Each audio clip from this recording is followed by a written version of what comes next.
Mari baca Quran, tadarus Quran malam hari, pagi hari. Bulan kita melakukan al-qiyam wal qiyam. Puasa dan mengisi ibadat. Siang kita berpuasa, ibadat pun kita jaga. Malam pun kita buka puasa. Dalam masa yang sama kita banyakkan untuk buat ibadat, terutama menghadirkan diri ke rumah Allah Subhanahu wa taala. Ramadan itu sendiri memberi arti ihtiraq, terbakar, panah dan bakar. Kerana disyariatkan pada musim panas menurut pendapat sebagian ulama, dan kerana ia membakar dan menghapuskan dosa dan membakar semangat orang yang beriman untuk melebihkan kebaikan daripada 11 bulan yang lain. Jadi dia bulan untuk cuci dosa-dosa kita. Cuma sebelum kita jumpa dia, kita kena doa. Allahumma barik lana fi Sya'ban wa ballighna Ramadan. Ya Allah, berkatilah kami bulan Sya'ban, bulan Sya'ban yang sedang kami berada ini, dan sampaikan umur kami sehingga Ramadan. Ramadan kita nak jumpa minggu depan, hari Jumaat, hari Khamis. Besok hari Khamis, seminggu lagi. Kita doa jangan mati dalam minggu ni. Itu mati juga. Tak apa lah kita dah doa dan kita niat nak puasa. Doa supaya kalau nak mati boleh masuk Ramadan. Almarhum tuan guru kita Dr. Abdul Aziz Hanafi rahimahullah meninggal 1 Ramadan. Betul dia mati bulan Ramadan. 1 masuk Ramadan meninggal. Dan masa dia meninggal saya berada di Tanah Suci Mekah berumrah. Ni pun insya-Allah kalau umur panjang hari Ahad ni nak pergi Mekah. Sampai sana hari Selasa. Ahad ni pergi Kuala Lumpur, Isnin naik terbang daripada KLIA sampai Mekah hari Selasa. Esok tu puasa, esok tu pendosa.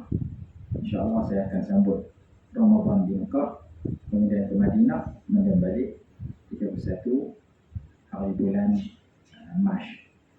Selama 11 hari perjalanan insyaAllah. Tuan-tuan doa supaya dapat umrah mabrur, dan saya doakan doa tuan-tuan supaya dapat yang terbaik dan cepat dititik untuk sana wahai umrah insyaAllah. Jadi kita disebut sebagai istiqbal. Istiqbal mana sambut. Ramadan ni siapa? Ramadan ni tetamu mai rumah kita. Kita dinilai baik ataupun buruk menurut cara kita sambut tetamu itu. Tetamu mai rumah kita tu imam, bagi salam, kita tak buka pintu, tak jawab salam, tunggu bagi dia salam, bagi salam, dia ambil balik. Dalam hati kita padam muka imam tu, ada kacau aku. Kalau itu gaya tuan rumah, tu imam main, dia tak nyambut, tak sambut salam, dia tak menyut, dia tak buka pintu. Kenapa dia buat aku tu? Kerana dia takut tu imam dia ada di masjid. Bila dia nak tak nak pergi masjid, tak pergi semayang. Jadi imam ni memang rumah aku, dia tak nak main. Orang dia nak ajak aku pergi semayang, aku nak semayang tak pergi. Tak tahu hari ni dia boleh main, bagi salam pula. Tahu baik aku tak jawab kan. Dia ambil balik dulu.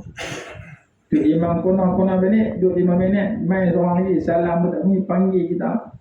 Kita buka pintu, panggil dia masuk cepat-cepat. Pasal apa? Tetamu kedua tu sama-sama pening ayat ketum dengan kita. Sama-sama tak semayang, sama-sama kekong, sama-sama pening. Tetamu tak ketahuan mai kita sambut dengan gembira, bagi layanan yang baik. Tetamu hak mulia buka pintu pun tak, dimulai pun tak, dia ada balik sendiri. Maka itulah kedudukan kita, keadaan kita. Keadaan kita, tetamu mulia mai kita sambut dengan baik, kita orang mulia. Tetamu hak jahat mai kita sambut, kita tak sambut dia, kita orang mulia. Tetamu hak baik kita tak layan, tetamu hak jahat kita sambut umpamin, kita orang sopa hak jahat tu. maka kita sekarang ini akan menjadi tuan rumah yang didatangi oleh tetamu yang termulia dalam setahun. Nama dia bulan Ramadan. Bagaimana kita sambut dia? Kita sambut lebih pada 9 bulan yang lain. Kita orang mulia. Kalau dia sambut Ramadan serupa bulan lain juga ataupun lebih teruk lagi, bulan lain tak nak semayang, bulan Ramadan pun tak semayang juga. Bulan lain main judi, bulan Ramadan pun main judi juga. Dia kata pokok berkat main judi bulan Ramadan ni menang cepat. Ada orang yang sambut Ramadan dengan perbuatan-perbuatan dosa dan maksiat. Puasa pun tak, semayang pun tak. Maka itulah kedudukan orang itu. Bila tetamu mulia mai dia layan, dia tak mau layan, maka itulah kedudukan dia. Dan golongan yang sebegini ada di mana-mana. Golongan yang tak tahu Ramadan mai dia syok. Ada orang tak tahu Ramadan mai dia tak syok. Dia kata, susah seminggu ni nak puasa. Aku ni nak makan tengah hari, tak mana dia kata. Mereka pun ada pot, mereka juga markah tu, mereka pun untuk beli nasi tengah hari. Kadang-kadang saya kawah laku. Pekan tu ada, kampung tu ada. Kadang-kadang jauh-jauh naik. Kadang masuk ke belakang kedai Cina. Cina jual nasi lemak laku, belum puasa. Saya tahu dulu kadang-kadang kecil tu, Melayu dia beli nasi lemak kedai Cina belakang. Nanti kata Melayu, mereka ni tak aku dia. Kamsi information. Jadi orang yang sambut bulan puasa dengan tak puasa, dosanya berlipat kali ganda. Kerana di bulan yang mulia, yang pahala banyak, dia buat kejahatan, maka dosa juga banyak. Sebagaimana di Mekah, pahala banyak buat baik, buat jahat di Mekah pun dosa banyak. Dan kita Imam Zarkashi sebut demikian. I'lam masajid fi ahkam al-masajid. Di Mekah pahala banyak kalau buat baik, kalau buat jahat dosa banyak, digandakan. Kerana kemuliaan tempat. Di Ramadan itu juga. Buat kebaikan pahala 30 kali ganda. Pahala puasa tidak terhitung. Tapi kalau buat jahat lebih ganda juga hukuman dan keburukannya. Maka kita berazam untuk kita sambut Ramadan yang merupakan Tuhan yang mulia, yang main mengunjung ke kita, kita tak kena pergi kat dia, dia main kat kita. Kalau tempat yang mulia kita kena pergi kat dia. Mekah kita kena pergi tiket terbang pergi sana. Madinah kena pergi sana. Masjid kita kena keluar dari rumah main. Kalau kita main masjid, pakai masjid tapi kita lah. Jadi tempat yang mulia kita kena pergi kat dia. Masjid kita kena start motor pergi, kena naik kereta pergi, kena jalan kaki pergi, kena kayu gerek pergi, kena tumpah orang pergi. Kalau kita nak fadilat, ibadat yang berlipat kali ganda dengan sebab kemuliaan tempat, kita kena keluar di tempat itu. Lagi kerap kita pergi lagi banyak, kita pergi lagi banyaklah fadilat yang kita dapat. Tapi kalau masa kita tak ada ada dia main kat kita. Ramadan kita suka pun dia main, kita tak suka pun dia main. Kita tunggu pun dia main, kita tak tunggu pun dia main. Dan bila dia main, dia pergi seluruh dunia. Duk tak mana pun dia jumpa. Duk dalam kedai arak pun jumpa, duk dalam masjid pun jumpa, duk dalam gua jumpa, duk dalam menjerai pun jumpa. Ramadan datang, dia mengunjungi setiap umat Islam seluruh dunia. Tinggal bagaimana cara dia menyambut kedatangan Ramadan. Itulah yang akan menentukan kedudukannya. Saya sambut kedatangan tetamu yang mulia dengan rasa ingin mengisi masa itu dengan kebaikan. Memulialah kita. Saya sambut Ramadan macam waktu lain juga. Waktu lain saya tengok TV sampai 7 jam. Saya main WhatsApp sampai 15 jam. Ramadan bersama Nek. Tak ada apa. Jadi waktu lain pun 11 bulan tak nak baca Quran. Bulan puasa pun tak baca Quran situ lah. Kira nak baca WhatsApp ni isu apa pula berlaku ni, politik ke apa semua pula nak tu saja. Quran tak nak khatam pun, duk khatam WhatsApp hari-hari. Sama Ramadan tak Ramadan. Malam Malam 27 orang pi masjid surau cari Lailatul Qadar, dia pi supermarket cari Lailatul Qadar. Dia kata baju raya murah. Orang Qadar dia Qadar. Buat kuih yang ambil tarawih. Sama naik dengan bulan lain. Okey. Jadi kita yang menentukan ada tuju kita apabila nak jumpa Ramadan. Kerana Ramadan ni akan mai kat kita duduk mana? Duduk dalam hospital pun dia mai. Duduk dalam gua dia mai, duduk dalam kubur dia tak pirah, dia tak ada peramai lah. Lagi duduk hidup, Ramadan datang bertemu dengan kita. Kita sambut dengan pengisian yang baik, kita orang yang mulia kerana kita menghargai kedatangan tetamu yang mulia. Kita sambut dengan pengisian yang sebaliknya, maka sebaliknya lah. Kerana Ramadan ini bulan diikat syaitan, dibuka pintu langit, dibuka pintu syurga, ditutup pintu neraka Jahannam, bulan pintu rahmat, merdeka daripada api neraka, keampunan kepada orang berpuasa dan qiyamul lail pada setiap malam dan pada malam Lailatul Qadar, bulan sabar, bulan kemurahan, bulan memberi bantuan kepada orang lain, bulan Al-Quran, bulan mendidik supaya kita merasa Allah memerhati kita, mendidik supaya kita bersifat jujur dan ikhlas, mendidik akhlak-akhlak yang mulia untuk kita mendekati risalah Islamiyah, tadarus Quran, belajar isi tafsiran kuliah-kuliah yang ada dalam bulan musim-musim Al-Quran. Yang ada duit lagi, ada peluang lagi buat Ramadan, buat umrah bulan Ramadan. Hadis kata siapa buat umrah pada bulan Ramadan seumpama buat haji. Riwayat yang lain seumpama melakukan haji beserta aku. Yang pertama umrah bulan Ramadan seperti haji. Pilihan yang kedua seperti haji bersama Nabi SAW. Bulan doa mustajab. Siang malam waktu buka puasa, waktu tarawih, antara azan dengan qamat, pas sembahyang Jumaat, waktu tahajud, semua tu waktu doa mustajab. Bulan Lailatul Qadar, bulan zakat fitrah.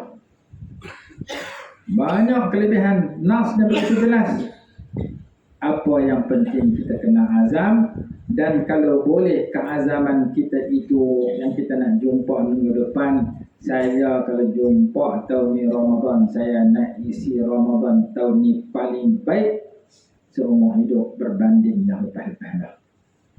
Kerana Nabi SAW nak bagi kita sembahyang baik, baginda bersabda, sallu salata muwaddi'. Sembahyanglah kamu seperti mana sembahyang orang yang akan berpisah. Sembahyanglah kamu macam mana kamu tu nak mati nak masuk kubur lepas sembahyang. Maka kalau kita tahu kata lepas sembahyang ni kita mati, malaikat maut ambil nyawa kita, saya mau sembahyang saya ni paling baik seumur hidup. Saya nak tutup nyawa saya dengan ibadat yang terbaik, iaitu sembahyang yang paling bagus dalam seumur hidup saya. Kalau saya tahu, oleh kerana saya tak tahu, saya sembahyang main-main lah sampai 2 rakaat, 3 ke 4. Anak saya dah puasa 10 tahun, dia boleh hidup ni. Dia puasa lambat mati je, sembahyang pun 4 rakaat, 4 negara dia pergi. Rakaat pertama tu Kuala Lumpur, rakaat kedua pergi Bombay. Entah nak habis 4 rakaat, 4 negara dia jalan. Pasal dia kata tak kosong, tak kaya, tak insaf, kemudian lambat je mati. Tapi kalau kita berasa macam mungkin dekat dan nak mati, kita mau penghujung kita tu penghujung yang cukup istimewa. Saya nak masuk kubur dalam keadaan menutup hidup saya dengan ibadat yang terbaik. Maka kalau kita rasa mungkin Ramadan ni Ramadan terakhir, lepas Ramadan ni saya masuk kubur batu nisan 2 atas saya, kemungkinan nak mai Ramadan tahun depan belum tentu. Maka saya ingin supaya Ramadan tahun ini lebih pada waktu lain. Kalau tahun lepas saya boleh khatam Quran sekali, tahun ini saya azam 2 kali. Kalau tahun lepas, sebelum ini tak pernah cukup 20 rakaat. 8, 4. Masjid tu buat 20, saya buat 8. Masjid tu buat 8, saya buat 4. Dia ada diskaun dia, dia tengok tambah lah. Banyak mana buat. Tambah jenis ada tazkirah tengah-tengah. Mula nak tazkirah, mangkit balik. Dia tak nak dengar tazkirah.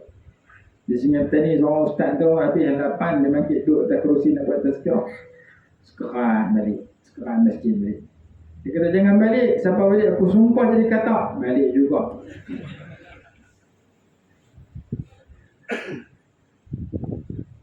Jadi kita kena azam supaya sebelum masuk Ramadan kita mula berlatih lah.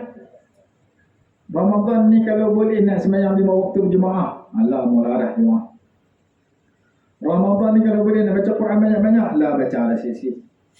Ramadan ni saya nak sembahyang tahajud, lah mula sembahyang tahajud. Jadi Ramadan ni saya nak jamu orang buka puasa, buat kurma, nak sedekah, lah mula belajar. Jadi kita mula sikit-sikit, dan bila kita masuk Ramadan, kita sudah memulakan kehidupan kita dengan kebaikan-kebaikan yang kita akan tingkatkan dan teruskan pada bulan Ramadan. Bukan nanti Ramadan, hari ini malam ni saya kita sembahyang Isya berjemaah. Apa kita dapat? Seperti qiyamul lail separuh malam. Pagi esok kita sembahyang subuh berjemaah, apa kita dapat? Seperti qiyamul lail satu malam. Yang ni bukan bulan puasa, sepanjang tahun, tiap-tiap malam. Di Petani saya pergi ada satu masjid besar Petani. Dia pun tulis, kalau ni ada Arab saya tak pasti. Tulis satu hadis. Hadis tu bermaksud sembahyang jemaah lebih baik daripada sembahyang seorang 27 darjat. Semua kita tahu hadis tu. Lepas tu dia buat kali-kali. Dia buat perbandingan. Kawan ni sembahyang jemaah, sembahyang seorang 5 waktu sehari, dapat 5 pahala. Kawan ni sembahyang jemaah 5 waktu sehari, dapat 135 pahala. 27 kali 5. Satu hari 24 jam, 5 waktu sudah membezakan antara sembahyang seorang dengan jemaah. Kalau orang tak duit kat kita ni RM1, ni RM2, hang jangan ambil dua-dua, ambil salah satu sudah. Kita ambil RM2 banyak, RM1 sikit. Tapi Allah Ta'ala letak ni 27, ni satu. Sebahagian ambil satu sembahyang seorang, sebahagian ambil 27 sembahyang berjemaah, sebahagian tak ambil langsung, tak sembahyang terus dekat kosong. Inilah 3 golongan Muslim apabila jumpa waktu sembahyang, setiap waktu sembahyang seluruh dunia setiap hari. Sama ada dapat kosong tak sembahyang terus, atau dapat satu sembahyang seorang, atau dapat 27 sembahyang jemaah. Maka untuk satu hari dah beza 5 dengan 135. Cuba kira 10 hari. Kawan ni sembahyang seorang 10 hari, 50 pahala. Kawan ni sembahyang jemaah 10 hari, 1350. Kira pula sebulan. Kawan ni sembahyang seorang sebulan, 150 pahala. Kawan ni sembahyang jemaah sebulan, tak tahu nak kira, matematik tak dulu. Berapa dia dapat? 1350 kali 3, 4,000 lebih. Cuba kita bayangkan kawan ni nak pergi supermarket, nak beli barang bawa RM4,000. Kawan ni nak beli barang bawa 150. Apa nak habis awal, apa nak beli barang banyak, apa nak beli barang sikit. Kita pergi supermarket, turun kereta, kawan kita pun turun kereta juga. Kita bawa 150. Tak ada nak penuh, habis lah. Kawan ni bawa RM4,000. Satu troli, 10 troli dia boleh beli. Kerana dia bawa RM4,000. Orang sembahyang jemaah sebulan dapat RM4,000 pahala lebih. Orang sembahyang seorang sebulan dapat 150. Tu berapa sebulan? Cuba kita kira umur kita berapa puluh tahun duduk tuan sembahyang jemaah. Sebab itu kalau kita hidup zaman para sahabat dan tabi'in, zaman salafus salih, dikatakan orang zaman dulu jauh beza dengan lah. Siapa terlepas sekali sembahyang jemaah, mereka anggap musibah besar. Musibah ni kita anggap orang mati. Semalam pak kita mati, kita ramai anggap kita terkena musibah. Maka orang ucap takziah kat kita kerana keluarga kita mati. Orang zaman dulu ucap takziah bukan pasal mati, pasal terlepas sembahyang jemaah sekali. Takziah dia 7 hari 7 malam. Tu yang terlepas sembahyang jemaah sekali. Yang terlepas satu takbiratul ihram, masbuk satu rakaat, takziah dia 3 hari 3 malam. Hak terlepas orang dia pakai takbir belakang tu imam bagi salam, hak tu dia anggap dapat nikmat yang besar. Hak seorang tu dia tu imam terlepas dah satu rakaat, dia masuk rakaat kedua.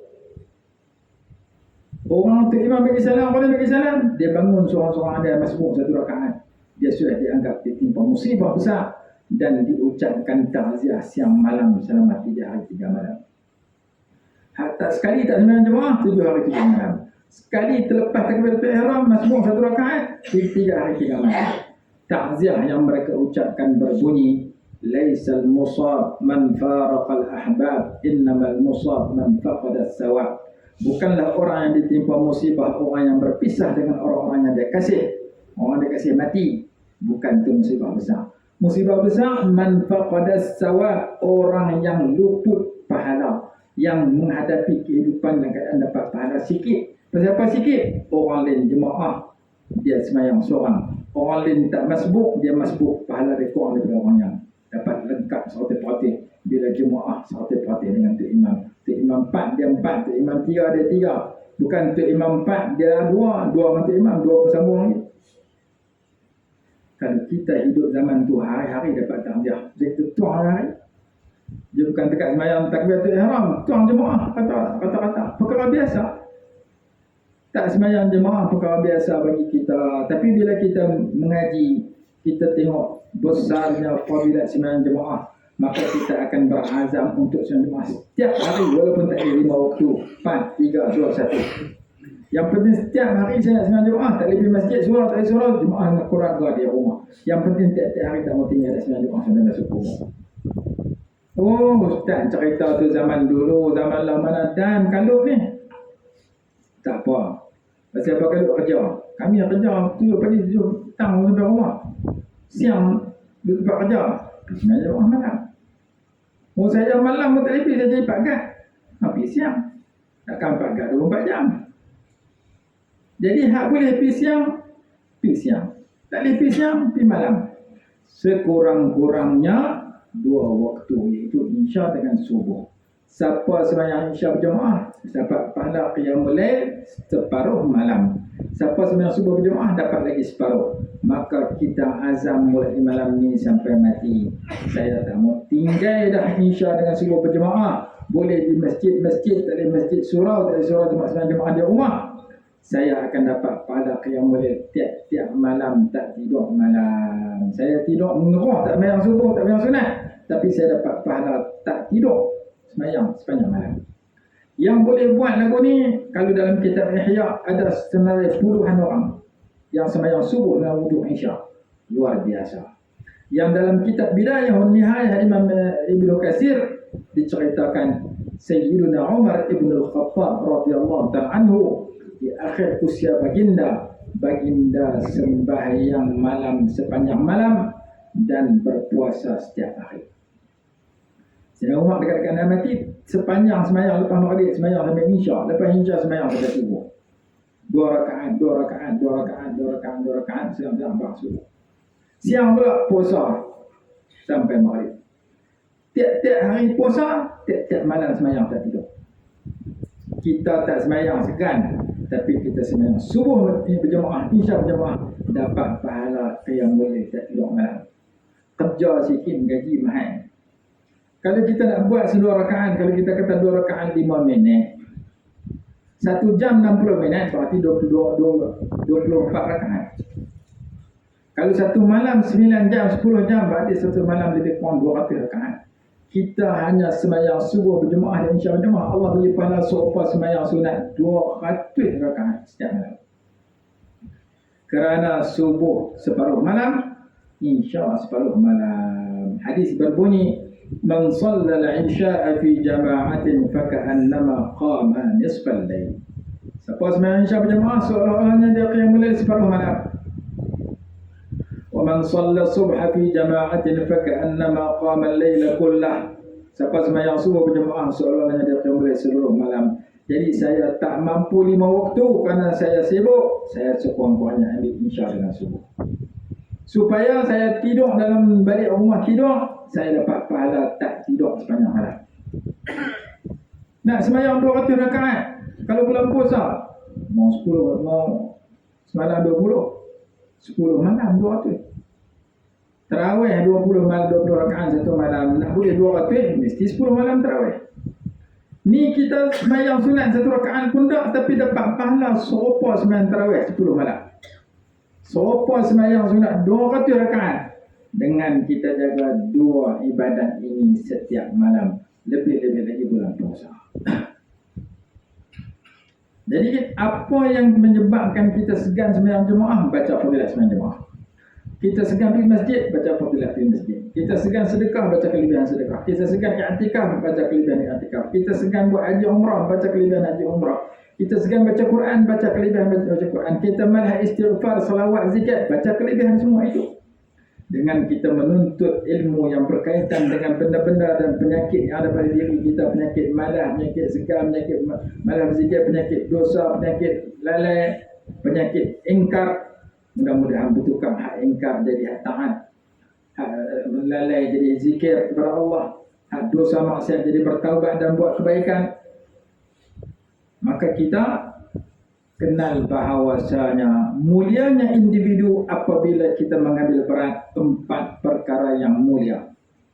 Nombor 1, tempat yang mulia. Nombor 2, masa yang mulia. Nombor 3, amalan yang mulia. Nombor 4, individu yang mulia. Maka kita cek diri kita. Apakah selama ini 4 kemuliaan yang kita sudah ambil berat ataupun tidak. Nombor 1, tempat yang mulia. Kalau kita nak jadi orang mulia, kita kena hadir ke tempat yang mulia. Tempat yang paling mulia Mekah, Madinah, Masjidil Aqsa. Mekah, Madinah, Masjidil Aqsa tak boleh pergi kerap. Ada yang tak boleh pergi langsung, dia tak mampu pergi. Maka tempat yang keempat setelah 3 itu ialah masjid di tempat masing-masing. Kalau orang pergi Mekah disebut tetamu Allah, pergi Madinah disebut tetamu Allah. Orang yang pergi masjid juga disebut tetamu Allah. Cuma orang Melayu jarang guna. Orang Melayu guna, orang pergi haji umrah, tahniahlah, tahun ni boleh jadi tetamu Allah Ta'ala. Sedangkan tetamu Allah bukan nanti Mekah, Madinah. Itu hanya nombor 1, nombor 2, nombor 3. Nombor 4, tetamu Allah bila kita boleh pergi masjid di mana-mana tempat, di tempat kita masing-masing. Berdasarkan hadis yang berbunyi, Al-masajidu buyutullah haqqun 'alal mazur an yukrima zairah. Masjid itu merupakan rumah-rumah Allah. Sudah tentu tuan rumah yang mulia akan memberikan layanan yang hebat, memberikan anugerah yang hebat kepada tetamu yang mai rumahnya. Maka kita rajin pergi masjid seminggu sekali, dapat cara seminggu sekali. Seminggu 2 kali dapat cara 2 kali. Seminggu tiap hari dapat cara tiap hari. Kerana kita pergi rumah tuan rumah yang paling mulia. Kalau sultan panggil kita masuk istana, kita syok betul nak abang. Allah Ta'ala tu raja bagi segala raja, panggil kita sehari 5 kali. Syok apa? Tak pergi terus. Allah panggil kita sehari 5 kali. Tukang panggil nama Tok Bilal, nama Azim. Dan rumah dia lebih baik dari istana, lebih baik dari Putrajaya. Maka kalau kebesaran Allah ada dalam diri seseorang, dia mesti ambil berat dengan rumah Allah. Dia azam untuk kalau boleh nak mati dalam rumah Allah, mati dalam perjalanan pergi rumah Allah atau balik ke rumah Allah, kalau boleh mati dalam sujud dalam rumah Allah Subhanahu Wa Taala. Maka kita kena azam untuk pergi. Dalam hadis Imam Tirmizi kata, siapa yang buat 3 benda ni, dia hidup baik, dia mati baik. Yang pertama, banyak melangkah ke masjid. Yang kedua, duduk lepas semayang dalam masjid. Lepas semayang, bagi salam, lompat balik terus, dah duduk sah. Untuk zikir, untuk doa, untuk semayang ba'diyah, untuk dengan kuliah kalau ada. Yang ketiga, berwuduk dengan sempurna di waktu kita tak suka.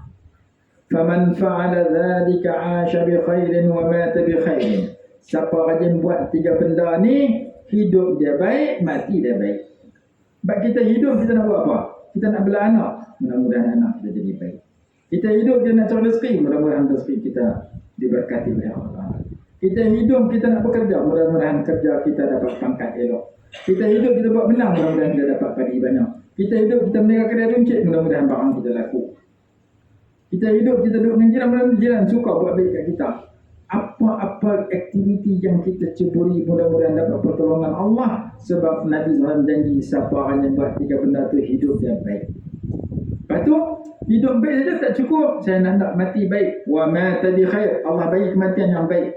Kalau hidup dia akan buat 3 benda ini. Yang pertama, rajin melangkah ke masjid. Yang kedua, rajin duduk di masjid lepas sembahyang. Yang ketiga, rajin wuduk dengan sempurna 3 kali di waktu kita tak suka. Jadi kalau kita inginkan kebaikan, kita dengan firman Allah kena tanya seminggu berapa kali. Seminggu sekali, ya Ustaz, pergi sayur balik awal khutbah Jumaat, kita dengar, tak kali no. Pergi masjid seminggu sekali, pergi market seminggu 7 kali. Market ikan, pasar minggu, pasar malam, pasar tani, semua dia pergi. Awak pergi market kerangan setiap hari nampak. Dia kata, aku kena bagi ikan baru, ikan medak, telan tadi pergi. Mesti beli ikan baru. Market seminggu 7 kali. Masjid, pergi hari Jumaat, saya balik awal. Pergi saya, dia kata, lena, pergi awal, khutbah, dan lena. Tu pasal apa? Bagi salam balik terus. Balik saya ni kasut hilang mampu. Saya angkat kasut dan takut kasut hilang dia keluar balik terus. Jadi masjid seminggu sekali, sebulan 4 kali Jumaat, 4 kali masjid. Market kerap. Nabi SAW bersabda, tempat yang paling baik adalah masjid, tempat yang paling buruk adalah pasar. Jadi kita tanya diri kita, saya nak tak baik, saya pergi masjid berapa kali, pergi pasar berapa kali. Dan orang yang pergi masjid pahala haji. Hadis kata siapa yang pergi mengaji dalam masjid dapat pahala haji. Siapa yang pergi mengajar dalam masjid dapat pahala haji. Syarat pertama masjid, syarat kedua mengaji atau mengajar. Seminggu 2 kali kita dengar kuliah maghrib, 1 kali kita dengar kuliah subuh, 1 kali kita dengar kuliah duha. Di mana? Dalam masjid. 4 kali mengaji, 4 kali haji. Man ghada ila al-masjid liyata'allama khairan aw liyu'allimahu kana lahu ka'ajri hajin tamman hajjatuh atau kama qala. Siapa pergi masjid untuk mengaji, menuntut kebaikan atau mengajarkan kebaikan, maka Allah kurniakan kepadanya pahala haji yang sempurna. Itu paling mudah nak dapat pahala haji. Tak mana masjid mana ada kuliah, kita duduk dengar mengaji. Kuliah maghrib 5 minit, 50 minit. Mengaji 5 minit, lena 45 minit. Saya buat letih siang tadi. Letih apa? Main WhatsApp. Siang tadi letih saya makan kedai kopi. Dia kata malam ni ada kuliah, pergi dengar habis lah. Kuliah 50 minit, mengaji 5 minit. Lena 45. Dapat pahala haji. Yang penting mengaji dalam masjid. Tak abang berapa minit? Seminit je dia. Masalah kita tak lebih mengaji terus. Orang lain dah boleh pahala haji. Kita umrah benda. Jadi peluang kita besar untuk kita dapat anugerah istimewa kalau kita rajin pergi masjid. Orang yang rasa dia tahu. Siapa yang pergi dia akan merasa bagaimana tenangnya orang yang pergi masjid. Dengan niat jujur dan ikhlas pergi masjid, betapa tenangnya. Bukti tenang, setiap kali kuliah boleh lena. Setiap kali khutbah Jumaat Nabi masjid boleh lena sekarang masjid. Tu imam nak marah tak boleh. Pasal apa? Pasal tu imam tu boleh lena juga, betul kan? Orang lain betul-betul tu imam boleh lena boleh. Waktu orang lain baca. Jadi berlaku di satu masjid. Tok Bilal gilang orang lain, gilang tukang-tukang Tok Bilal. Minggu ni orang lain dan tukang azan depan orang lain. Kebetulan minggu tu Bilal dulu kembang-kembang. Bilal A azan, Bilal B bukan gilang dia. Khotib baca khutbah panjang, pakai lena tu orang. Bila lena, tu imam baca-baca khutbah, kadih muka surat. Masa nak kadih muka surat tu dia sengat. Masa dia nak kadih muka surat tu, kawan belakang tweet pinjam tu Bilal. Tu Bilal A yang bertugas hari minggu tu, dia tweet nak B. Tweet sedang-sedang tu imam sengat. Allahumma salli wa sallim. Dia ke selawat tengah-tengah tu. Padahal khutbah tak habis. Pasal lena punya pasal. Khutbah tu imam baru nak kali. Akhirnya sekerak masjid gelap pada. Tengah-tengah khutbah. Tu pasal lena. Dan khotib pula kadang-kadang dia baca khutbah tak study dulu di rumah. Dia pakai pergi sambang tu. Kejadian berlaku sebelah selatan. Tu imam dia naik atas mimbar, ambil buat baca. Makmum geram bila tu imam buat perangai tu. Tiap-tiap minggu pakai ambil baca. Kadang-kadang kena musim hujan pasal musim kemarau. Tak kena cerah mana ada. Hari itu dia naik duduk, cari-cari tak ada. Dia pakai sembunyi pokok khutbah. Dia tanya Tok Siap, Tok Siap tak tahu. Tuan Tok Biar tak tahu. Azan dah ke mana? Khutbah tak ada. Dah kali dia buat pengumuman, hampa perkenal aku, lari pokok khutbah, hampa tunggu ni kan. Mayang sayur pada muka hampa. Dia turun start motor bagi ambil di rumah dia. Tunggu khutbah. Dia pegang dia macam dia baca pakai sambak tu tak kira musim. Kadang-kadang hari bulan nak tahu lepas baca juga. Jadi kita bila kita pergi masjid, kita adalah orang yang mengaut pahala yang banyak. Bila kita pergi, hadis kata setiap kali kita pergi masjid, Allah sediakan hidangan dalam syurga. Pagi ataupun petang. Jadi kalau sehari 5 kali pergi, 5 nikmat sedang menanti kita dalam syurga. 4 kali 4. Dan mudah-mudahan aktiviti kita keduniaan, perniagaan kalau kita ada perniagaan, pertanian kalau kita ada pertanian, ibu bapa kalau kita belah anak, jadi cikgu pelajar kita cemerlang supaya aktiviti keduniaan mendapat pertolongan Allah berkat kita pergi berdoa beribadat di rumah Allah Subhanahu Wa Taala.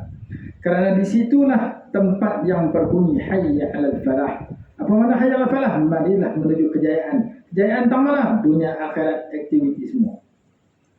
Al-falah tu kejayaan semua perkara. Jadi mudah-mudahan kita jadi orang pergi masjid setiap hari, bukan nanti Ramadan. Mulai esok sampai mati tak tinggal dah masjid. Saya nak pergi masjid setiap hari walaupun sehari satu waktu. Supaya saya boleh intikaf dan sebagainya.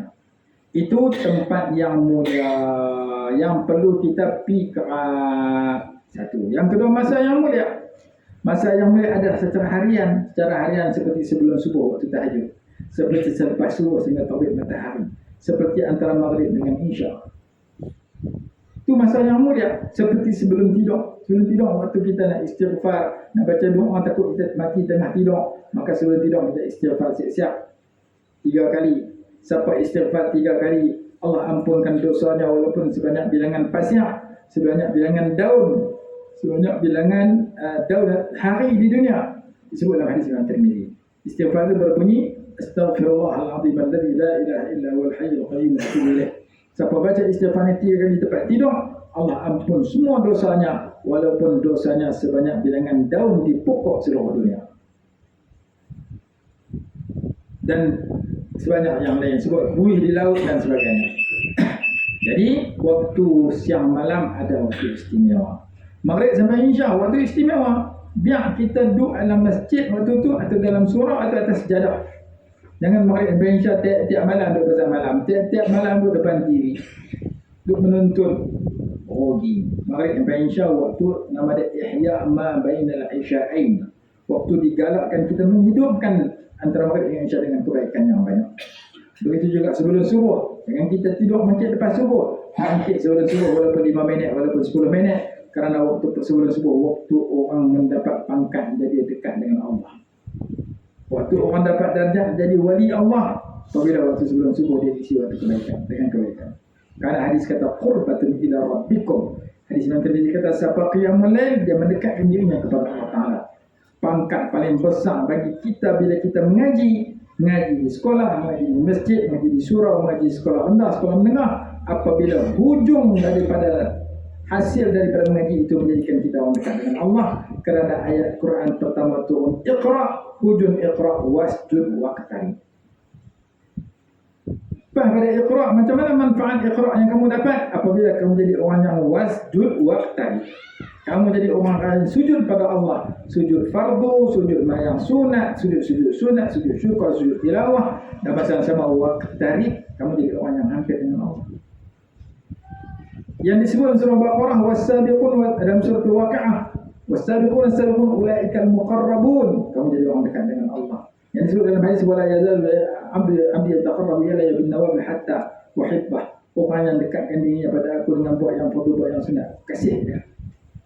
Jadi kita mengaji tamana, anak kita mengaji tamana, hasil yang besar bila kita jadi orang yang sujud apa? Sujud anggota dan sujud hati. Hati sujud, anggota lain patuh kehendak hati. Orang yang tunduk patuh kepada Allah dan orang yang dekat dengan Allah, itulah pangkat paling besar yang masih ada atas muka bumi. Tak kira orang kenal ke tak kenal, kerja kerajaan kerja sendiri, jadi YB, jadi orang biasa, kalau dekat dengan Allah, dia berjaya. Jauh pada Allah, tak berjaya walaupun dia berjaya. Dalam Quran banyak contoh. Raja dekat dengan Allah, raja jauh dengan Allah. Khalifah dekat dengan Allah, khalifah jauh dengan Allah. Menteri dekat dengan Allah, menteri jauh pada Allah. Tambah jawatan macam kita. Kita bukan raja, kita bukan menteri. Lagi banyak orang dekat dengan Allah, lagi banyak jauh pada Allah. Maka dekat dengan Allah itu apabila kita iqra' bismi rabbikal ladzi khalaq. Apabila kita menuntut ilmu dengan nama Allah dan kita mengamalkan ilmu, disebutkan dalam Al-Quran 3 sifat orang yang dekat dengan Allah dan derajat tinggi. Sifat pertama iman, sifat kedua ilmu, sifat ketiga amal. Diambil daripada firman Allah yang berbunyi, yarfa'illahu alladhina amanu minkum walladhina utul ilma darajat. Allah angkat orang beriman dan berilmu dengan darjat yang tinggi. Ayat yang lain, walikullin darajatun mimma amilu, bagi setiap manusia itu darjat yang tinggi disebabkan amalan mereka. Maka iman, ilmu, amal kita cari setiap hari, kita tambah setiap hari, kita jaga setiap hari, kita orang tinggi. Ulama kata bitalaqqi wattawaqqi yahsulu taraqqi. Dengan mengaji dan jaga, Allah angkat darjat bagi tinggi. Ngaji, jaga lepas tu. Jaga daripada dosa, jaga daripada akidah yang salah, jaga daripada ibadat yang rosak, jaga daripada akhlak yang buruk, jaga daripada musuh-musuh yang cuba nak merosakkan kita. Maka kita dapat irtifa', dapat kedudukan yang tinggi di sisi Allah Subhanahu wa taala. Yang pertama, ambil peran masa tempat yang mulia. Hadirkan diri ke tempat yang mulia, ke rumah Allah, ke majlis zikir, ke majlis ilmu dan sebagainya. Yang kedua, ambil peran masa yang mulia, antaranya Ramadan yang kita akan jumpa. Ada berbentuk harian, ada bentuk mingguan, malam Jumaat, hari Jumaat. Ada berbentuk tahunan yang namanya Ramadan. Yang ketiga, amalan yang mulia. Amalan yang mulia istighfar, amalan yang mulia menuntut ilmu, amalan yang mulia baca Quran, amalan yang mulia sembahyang tahajud, amalan yang mulia sembahyang jemaah, amalan yang mulia sedekah, amalan-amalan yang mulia ziarah orang sakit, ziarah orang mati, buat tindakan yang kita buat apa saja kita dapat pahala, tu amalan yang mulia. Makan kenyang dapat pahala, dapat masuk tanda qada hajat selesai pahala dapat, bersukan kesihatan dapat pahala, dapat berhibur dapat pahala, bekerja dapat pahala, berjiran dapat pahala, melihat dapat pahala, mendengar dapat pahala, memikir dapat pahala. Dia fikir bukan tekad nak dapat kehendak keduniaan, tapi jadi pahala. Mesti bisa berdasarkan kepada ilmu dan adab yang mulia. Masuk tandas, berak mu selesai, kencing mu selesai, pahala pun dapat. Masuk kaki kiri, keluar kaki kanan, sebelum masuk baca doa, lepas keluar baca doa, dapat pahala yang bertambah. Makan tangan kanan dapat pahala, baca bismillah dapat pahala, lepas makan alhamdulillah dapat pahala. Makan dengan niat untuk menguatkan tubuh badan buat ibadat kepada Allah, dapat pahala. Makan dapat pahala, minum dapat pahala. Amalan-amalan yang mulia yang akan memuliakan kita bila kita ambil peran dengan panduan syarak. Itu yang ketiga, amalan-amalan yang mulia. Yang keempat, individu yang mulia. Orang-orang yang mulia, kawan yang baik, jiran yang baik, bos yang baik, pekerja yang baik, dan orang yang paling baik yang perlu kita cari sewaktu kita hidup ialah al-ulama warathatul anbiya. Kalau zaman dulu mulianya sahabat kerana mereka mendampingi Nabi, dan Nabi SAW diumpamakan, disebut dalam Quran sebagai nur. Qad ja'akum minallahi nurun wa kitabun mubin. Sesungguhnya telah datang kepada kamu satu nur dan cahaya yang terang. Dalam berjanji, dalam marhaban disebut anta syamsun, anta badrun, anta nurun fawqa nuri. Engkau umpama matahari, engkau umpama bulan purnama, engkau cahaya di atas cahaya. Nabi SAW diumpamakan sebagai syams, sebagai matahari, diumpamakan sebagai bulan purnama. Dan baginda SAW yang diumpamakan sebagai matahari dan bulan itu, baginda mengumpamakan pengikut baginda, murid baginda yang belajar kat baginda sebagai bintang-bintang yang bergemerlapan di langit. Baginda bersabda, ashabi kan nujum bi ayyihi muqtadaitum. Para sahabat aku umpama bintang di langit. Siapa saja kamu ikut, kamu dapat petunjuk. Ikut Sayyidina Abu Bakar, Sayyidina Umar, Sayyidina Uthman, Sayyidina Ali, mesti dapat petunjuk. Dan diumpamakan imam mazhab waris kepada mereka berempat. Imam mazhab ada 4. waris kepada 4 orang khulafa itu. Ada satu kitab saya baca, seorang ulama bermimpi melihat imam-imam mazhab berada di sampingnya, khulafa Rashidin.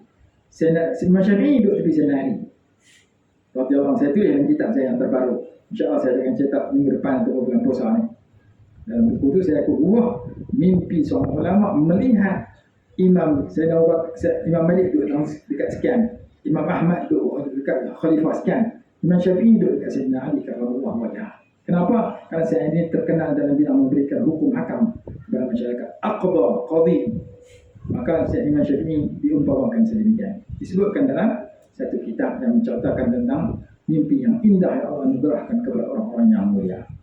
Jadi, yang seterusnya ialah mengambil berat orang-orang yang mulia, mendampingi orang yang mulia, mendapatkan nasihat daripada orang yang mulia, mendapatkan doa daripada orang yang mulia. Nabi SAW bersabda, para sahabat aku umpama bintang di langit. Macam mana sifat bintang? Dalam Quran kata sifat bintang ada 3. Yang pertama, ia penunjuk jalan. Yang kedua, ia perhiasan. Yang ketiga, ia peluru yang menyerang syaitan. Itu 3 sifat bintang dalam Quran. Allah berfirman, wa bin najmi hum yahtadun. Dengan bintang mereka dapat petunjuk. Maka bintang itu sifat pertama, menunjuk jalan. Lah ni kalau kita nak pergi tempat mana-mana, kita kena tengok papan tanda.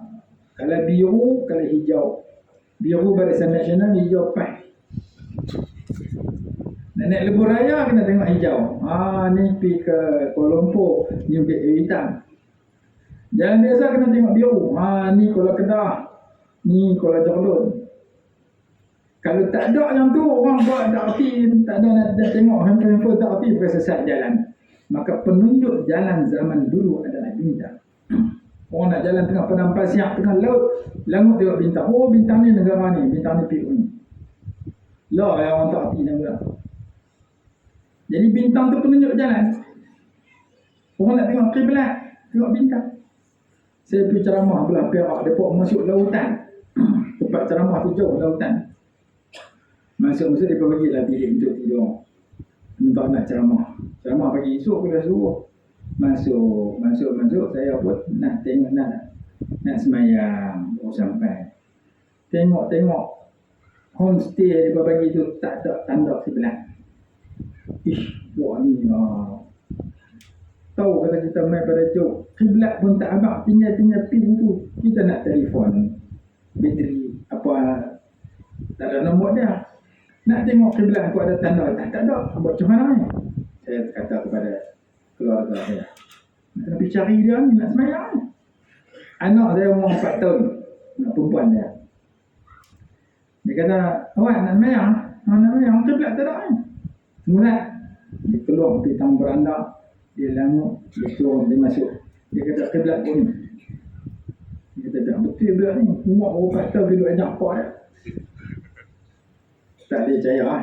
Lepas tu kebetulan kawan tu duduk ujung dekat surau saya kami. Dia main.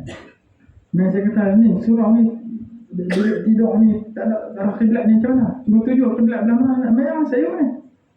Dia pun tunjuk. Sebiji macam anak saya tunjuk. Saya kata bulan ni ambil panah ilmu. Saya pun tanya dia. Kamu belajar mana tu? Dia tengok gambar kartun. Gambar kartun ajak nak tengok kiblat, tengok atas langit, apa benda ada bintang-bintang apa tu, semayang ada Indonesia. Kalau ada bintang-bintang lagi, inilah arah kiblat. Rupanya ilmu dia, ilmu kartun. Tepat. Yang Quran sebut bin najmihum yahtadun itu ada dalam Quran dan ada dalam praktik orang. Maka saya pun semayang mengarah kiblat. Tuan-tuan boleh tanya cucu tuan-tuan ada. Tengok Muhammad kata apa yang cerita tulis dalam YouTube ada cara melihat anak kiblat bintang melalui kartun peluang tu. Jadi sifat bintang dalam Quran yang pertama wa bin najmi hum yahtadun. Dengan bintang mereka dapat petunjuk. Sifat yang kedua walaqad zayyana as-samaa'a ad-dunya bi zinatil kawakib. Dan sesungguhnya kami hiaskan dunia ini dengan perhiasan bintang. Jadi bintang ini dia hias diri dia dan dia hias yang lain. Sifat yang ketiga, waja'alnaha rujuman lisyayatin. Kami jadikan bintang itu sebagai peluru yang merejam syaitan. Maka para sahabat sifat sedemikian, al-ulama warasatul anbiya sifat sedemikian. Mereka memberi petunjuk kepada masyarakat kepada jalan yang betul, yang ini jalan elok, ini jalan tak elok. Mereka menghias diri mereka dengan ilmu yang baik, dengan akhlak yang mulia, dan menghias masyarakat kepada jalan yang betul. Dan mereka merupakan pemberi peluru yang menyerang musuh kepada Allah dan Rasul. Mereka jawab syubhat kekeliruan yang didatangkan oleh musuh Allah dan Rasul daripada pelbagai golongan dan aliran yang bercanggah dengan ajaran Allah dan Rasul. Itulah sifat para ulama warasatul, para sahabat radhiyallahu anhum ajma'in, dan al-ulama warasatul anbiya seluruh dunia. Mereka menunjukkan jalan yang benar, mereka menghias diri mereka dan masyarakat dengan perhiasan Allah dan yang diridhai Allah dan Rasul, dengan akidah yang betul, yang cantik, ibadah yang sempurna, akhlak yang mulia, perjuangan yang betul. Dalam masa yang sama mereka ada peluru-peluru ilmu dan hujah daripada Quran dan hadis, daripada pendapat ulama muktabar, bagaimana mereka nak menjawab tuduhan-tuduhan dan kekeliruan musuh ketika musuh mencerca dan menjatuhkan mana-mana ajaran yang betul yang dibawa oleh Allah dan Rasul. Inilah golongan yang perlu kita cari. Maka saya pesan kat diri saya, kat tuan-tuan, kalau kita ingin menjadi orang yang mulia, Ramadan merupakan masa untuk kita mengisi dengan kebaikan-kebaikan yang lebih daripada waktu yang lain. Kita azam, kita nak puasa bukan dekat tak makan minum, bahkan yang lebih tinggi daripada itu, saumul khawas, iaitu menjaga diri daripada melakukan dosa-dosa anggota, mata, telinga dan kaki puasa sama, mulut puasa sama. Dalam masa yang sama kita nak mengisi dengan kesabaran yang tinggi. Kesabaran itu ada 3 jenis. Sabar dalam menahan diri daripada melakukan yang terlarang, sabar dalam buat benda yang disuruh, sabar dalam menghadapi kesusahan. 3 ni ada bulan puasa. Sabar daripada menahan melakukan perkara terlarang, sabar daripada makan minum, sabar daripada berbohong, mengumpat dan sebagainya. Sabar dalam melakukan suruhan, sabar dalam sembahyang tarawih bagi banyak, sabar dalam baca Quran bagi banyak, sabar dalam sembahyang tahajud setiap malam, sabar dalam pergi masjid i'tikaf sembahyang jemaah, sabar dalam melakukan perintah Allah. Dan yang ketiga, sabar dalam menghadapi kesusahan. Kita lapar susah, kita dahaga susah tiap-tiap hari, maka kita sabar dalam menghadapi kesusahan lapar, kesusahan dahaga, kesusahan kata-kata orang lain yang akan menyakit hati kita. Maka 3 jenis sabar ni ada dalam bulan puasa. Allah Ta'ala kata dalam Quran, innama yuwaffas sabiruna ajrahum bighairi hisabin. Aku nak bagi pahala ke orang sabar ni tidak terhitung. Dan puasa juga amalan yang pahala tidak terhitung. As-sawmuli wa ana ajzibih. Dalam masa yang sama, segala ibadat yang fardu digandakan 70 kali ganda, segala ibadat yang sunat digandakan 70 kali ganda. Kata dalam hadis yang disebutkan oleh Al-Hafidz Al-Mundhir dalam kitab Targhib wa Tarhib, 70 kali ganda fardu, 70 kali ganda sunat. Semua amal kebaikan, istighfar, selawat, mengaji, sedekah dan sebagainya digandakan. Tinggal kita nak berazam supaya kita jadi orang yang ibadat yang terbaik. Takut kita mati tengah puasa, takut kita mati lepas puasa, tahun depan tak nak puasa dah, mungkin ini peluang yang terakhir saya puasa, maka saya azam saya nak puasa dengan puasa yang paling baik, paling tinggi sabar, paling tinggi ibadat, paling tinggi kebaikan, paling rajin pergi masjid, paling banyak sembahyang jemaah, paling banyak baca Quran dan khatam Quran, paling banyak qiyamul lail dan segala yang baik. Mudah-mudahan kalau saya mati tengah puasa ni atau mati lepas puasa ni, saya telah mengisi puasa yang terbaik berbanding dengan puasa masa-masa yang telah lalu. Saya rasa sekadar itu yang boleh saya sampaikan. Sejam lebih lah, lebih kurang sejam dah ucapan yang saya sampaikan pada malam ini. Walaupun saya tak perinci satu persatu, saya sebut secara ringkas 4, 15, 5, 16 perkara yang perlu kita tahu pada bulan Ramadan. Saya ulang balik. Yang pertama, bulan diikat syaitan. Kalau syaitan kena ikat, masjid tu tak mau puasa juga, masjid tu tak semayang juga, apa yang teruk tu, maka bulan diikat syaitan. Dibukakan pintu langit untuk menggandakan pahala, untuk diampunkan dosa, untuk dimakbulkan doa. Dibuka pintu syurga kepada orang yang ibadat banyak, ditutup neraka jahanam. Daripada orang yang buat baik, dibuka pintu rahmat, dimerdekakan daripada api neraka. Bulan kecurahan keampunan, bulan kesabaran, bulan kemurahan dan bantuan, bulan Al-Quran, bulan mendidik kehendak kita supaya sesuai dengan kehendak yang Allah dan Rasul redha, bulan untuk mendidik makarimul akhlak, akhlak yang mulia, mengajar kita untuk kepentingan menghayati risalah Islamiyah, bulan doa mustajab, bulan kita mencari Lailatul Qadar, dan bulan zakat fitrah. Mudah-mudahan mudah-mudahan ucapan yang saya sampaikan tadi ada manfaat, dan saya berdoa mudah-mudahan Allah Ta'ala memberikan taufik dan hidayah kepada kita untuk menjadi orang yang meningkatkan hubungan kita dengan Allah semakin hampir di saat kita menuju kepada usia yang semakin tinggi. Kerana itulah fadilah yang besar daripada surah Fatihah yang saya baca dan tuan-tuan baca. Kata Imam As-Sawi rahimahullah dalam tafsir Sawi, dia kata surah Fatihah ni mula dengan nama Allah, tak sebut dengan nama engkau. Bismillahirrahmanirrahim. Diiringi dengan Alhamdulillah, segala puji bagi Allah, tidak disebut segala puji bagi engkau. Engkau belum ada pada awal dan dua ayat. Yang ketiga pun tak ada engkau lagi. Yang ketiga Ar-Rahman Ar-Rahim, dia Maha Pemurah, ada dia. Yang keempat Maliki Yaumiddin, Allah itu ataupun dia Raja masa perhitungan dan pembalasan. Ayat 1, ayat 2, ayat 3, ayat 4, tak guna engkau, tak guna saya. Ayat yang guna saya, iyyaka na'budu wa iyyaka nasta'in. Dengan ihdina, dua. Jadi kalau kita bersembang dengan orang, kawan kita ni tak main malam ni, jadi kita makan, kita sembang dengan kawan kita. Dolah mana? Malam ni ceramah tak ada, kemarin tengok ada. Dia pergi mana? Kenapa kita sebut dolah dengan dia? Kerana dia tak main ni. Kemarin dia ada dolah kemarin. Nampak? Hari ni dolah tak nampak. Kita tanya kawan kita nama Yusuf. Weh Yusuf, dolah mana? Kemarin main, hari ni tak main. Dia pergi mana? Kenapa kita kena dolah dengan dia? Kerana malam ni dia tak ada, dia duduk jauh. Esok dolah main, duduk depan kita, mayang dengan kita pun tanya dia, weh dolah, hang pergi mana? Malam aku tak nampak hang. Aku dengan hang ni guna cakap orang dekat, dia dengan nama guna orang jauh. Maka demikian juga Fatihah. Fatihah guna dengan nama iaitu Allah, Fatihah guna dengan dia, tapi hujung dia saya dengan kamu. Tang mana? Iyyaka na'budu, hanya engkau kami sembah, engkau dan kami.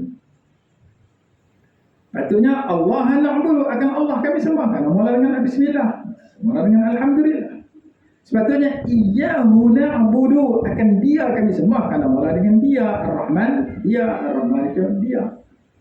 Dalam ilmu balaghah ada dengan al-iltifat min al-ghaibati ila al-hudur, dipalingkan, ditukar daripada jauh kepada dekat.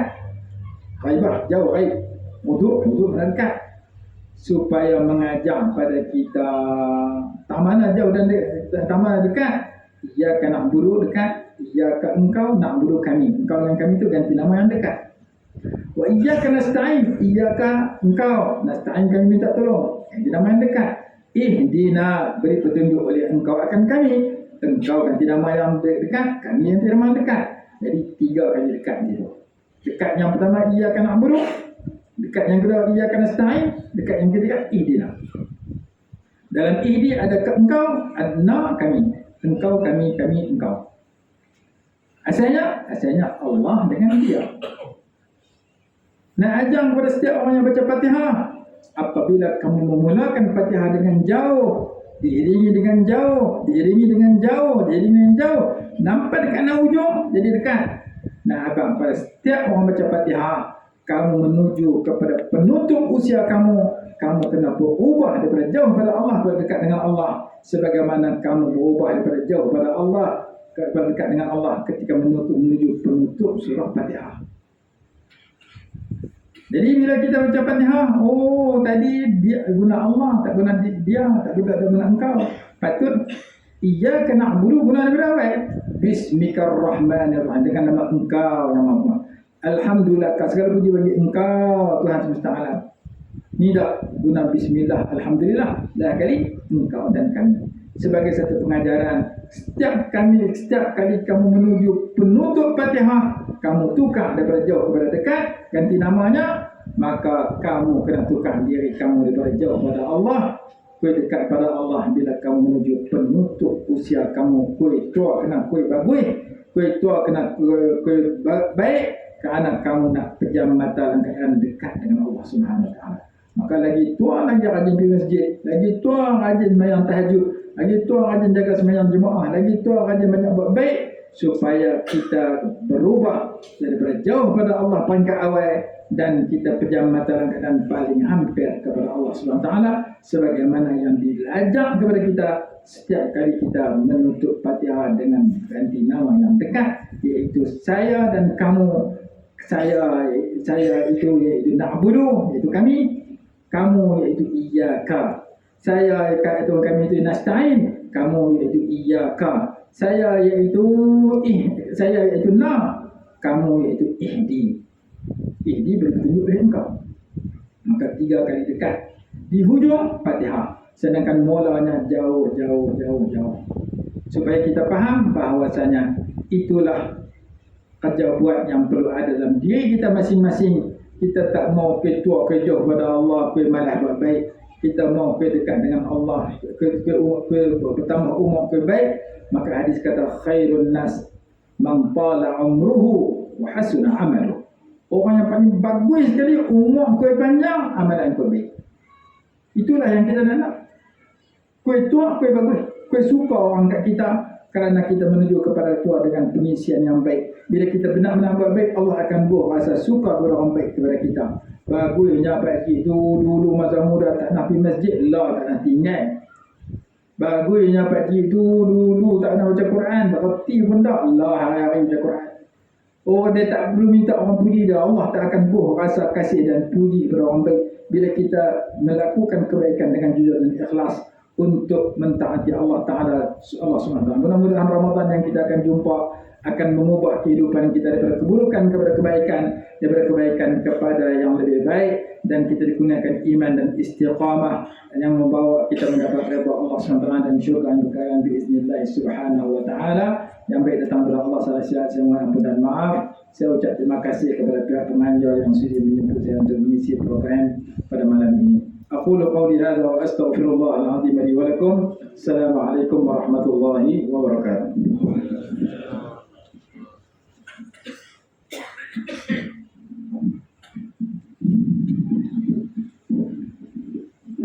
Waalaikumsalam warahmatullahi wabarakatuh. Jazakumullah khairan katsiran.